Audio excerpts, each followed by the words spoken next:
ও কোথায় গেছে আমি জানি না, যেটা ঘটেছে আমি শুধু সেটুকুই এসে বলেছি।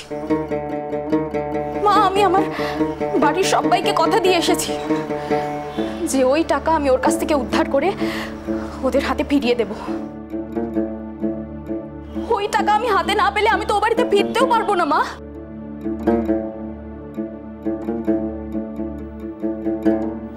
আরে মারাং গুরু, কচি ছিলাটোকে মূল নদীর পার হতে কুড়াই নিয়েছিলাম,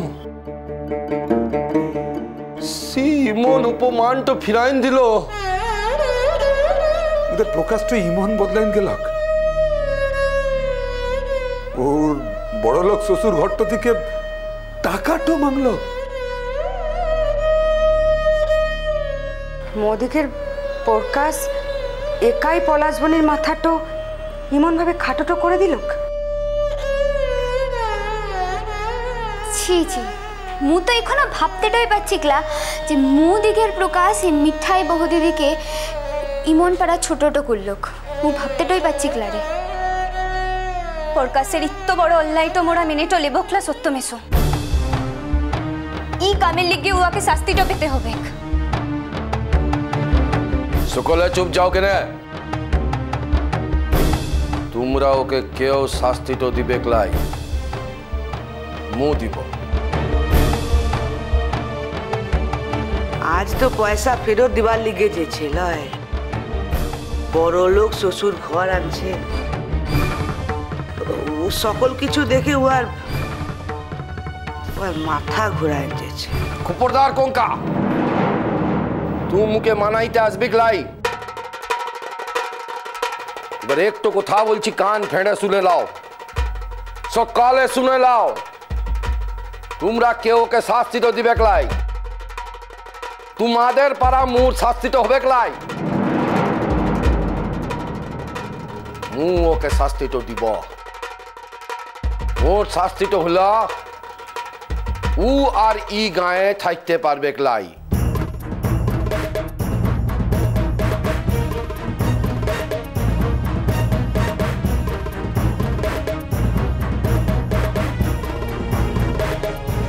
দেখ সত্য, তুই যেমন ওর বাপটো আনছিস, মু কিন্তু আর মাসিটো আনছি। এ গায়ে সকল লোকগুলান কিন্তু আর আপন লোকটো আনছে। তুই আর ছিলা বলে তুই একাই শাস্তি তো দিবি, এটা তো হতে পারে ক্লা। এমন কোনো মানে তো লাই। সকলের হয়ে মু ওকে শাস্তি তো দিব। আমার তো এখন যথেষ্ট সন্দেহ হচ্ছে বাবা, ওই টাকাটাও সত্যি সত্যি আমাদের বাড়িতে ফেরত দেবে তো?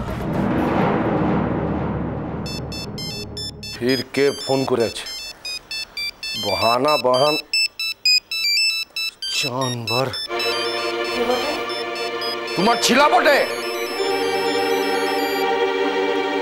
হ্যালো সত্যবাপ মোর সর্বনাশ হয়ে যেছে বাপ। সর্বনাশ তো তোমার অনেক দিন আগেই হয়েছে, শুধু মু বুঝতে লেরেছি। বাপ মোর ব্যাগটো থেকে ও ব্যাগটো কেটে কেউ টাকা গুলান বাহারটো করে লিছে। মু এখন কি করব বাপ? কিমনে মু শ্বশুর ঘরের লোকগুলানকে টাকা গুলান ফেরত দিব? সুধাইও শ্বশুর ঘরের লোকগুলানের জেদ তোর লিগে মুকে আজ ইমন বিপত্ততে পড়তে হলো। পুরা কিসের লিগে মুকে ইতগুলান টাকা দিলক বলতো বাপ? তুই এখন কোথাকে? মু শহরতে এসে শহরের গাড়ি থেকে লিমে দেখি ও ব্যাগটোতে টাকাগুলান লাই। তা হইলে আর কি হবে, ঘরে ফিরাতে এসো। কিন্তু বাপ, মু উদিকের কিমনে টাকাগুলা নিবার ফিরত তো দিব বলতো বাপ। মু তো তোর কথাটাও রাখতে তো পারলাম না, তার লিগে কি হবে? তুই জলদি জলদি ঘরকে আয় প্রকাশ।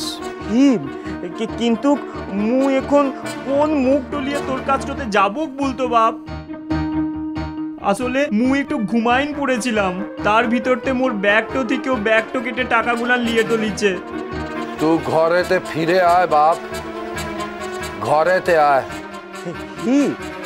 মু আসছে।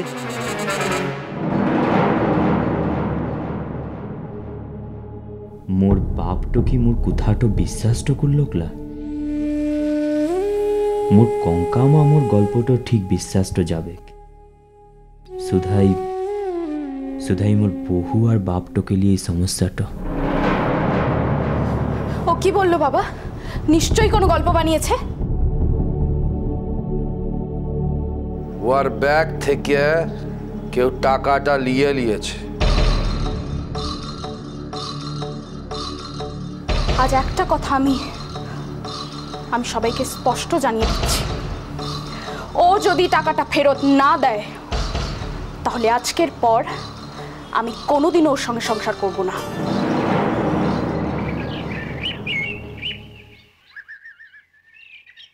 মেয়েটা এরকম একটা অবস্থায় কাউকে কিচ্ছু না বলে বাড়ি ছেড়ে যে চলে যাবে, এটা কিন্তু আমি ভাবতে পারিনি একদম।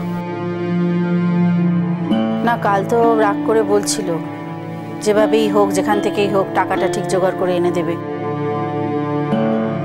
তা বলে আজই যে বাড়ি ছেড়ে চলে যাবে আর আমাদের কাউকে কিছু না জানিয়ে, সত্যি সেটা কিন্তু বুঝতে পারিনি গো।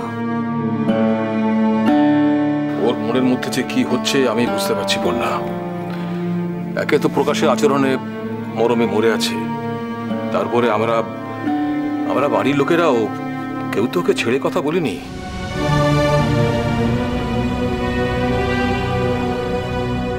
ছোট, কাল তুই মিঠাইয়ের সামনে নতুন ঠাকুরপোকে যে কথাগুলো বললি, সেগুলো ভাবে না বললেই পারতিস। আর বললি তো বললি, একেবারে মিঠাইয়ের সামনে ওভাবে বলা তোর উচিত। দিদি ভাই থাক না, ছোটকে কেন ওভাবে বলছো?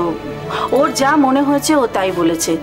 সত্যি তো, নতুন ঠাকুরপোর টাকায় আমার মেয়ের সংসার চলবে, এটা কেমন কথা?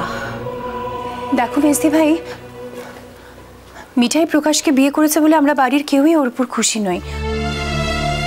আর তুমি বিশ্বাস করো, আমি মিঠাইকে কিছু বলিনি, আমি যা বলার প্রকাশকে বলেছি। তুমি একটা কথা ভেবে দেখো, আচ্ছা তোমাদের কি কারোর মনে হচ্ছে না প্রকাশ মিঠাইকে বিয়ে করেছে শুধুমাত্র এই বাড়ির টাকার জন্য?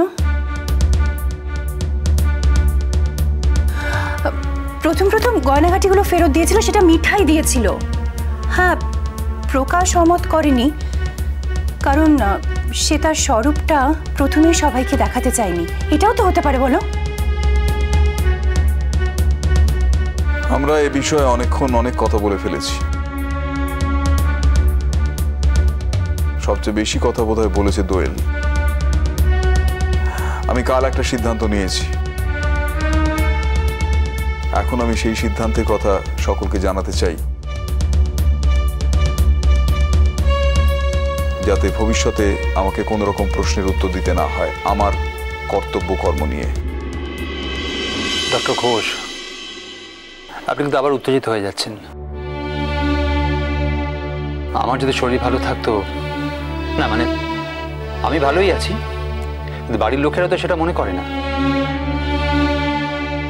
ওরা আমাকে অ্যালো করলাম, এক্ষুনি গাড়ি নিয়ে পলাশবনে পৌঁছে যেতাম। সে তুমি একা কেন? ভাইয়াও তো যেতে পারে। ভাইয়া অনেক সকালে বেরিয়ে গেছে, যখন নিশ্চয়ই কোনো জরুরি কাজে গেছে। সত্যি কথাই তো, মেয়েটা যেভাবে একা একা বাড়ি থেকে বেরিয়ে গেল, এভাবে তো একা ওর চলাফেরা করা এই অবস্থায় একেবারেই উচিত নয়। আমি কিন্তু যে সিদ্ধান্ত নিয়েছি তার সঙ্গে প্রকাশ বা মিঠাইয়ের কোনো সম্পর্ক নেই। কি সিদ্ধান্ত তোমার তমজিৎ? তুমি কি কালকের ব্যাপারে আমার উপর রাগ করে বাড়ি ছাড়ার সিদ্ধান্ত নেওয়ার কথা বলবে এখন? আমি একটা পূর্ণবয়স্ক মানুষ, একজন পূর্ণবয়স্ক মানুষের পক্ষে বারংবার হাস্যকর সিদ্ধান্ত নেওয়া বা কথাবার্তা বলাটা বোধহয় শোভা পায় না। আর যদি সত্যি সব কিছু ছেড়ে চলে যেতে হয়, তাহলে এরকম কোনো ঘোষণা না করেই চলে যাব। মিষ্টি কুটুম মিষ্টি কুটুম মিষ্টি কুটুম।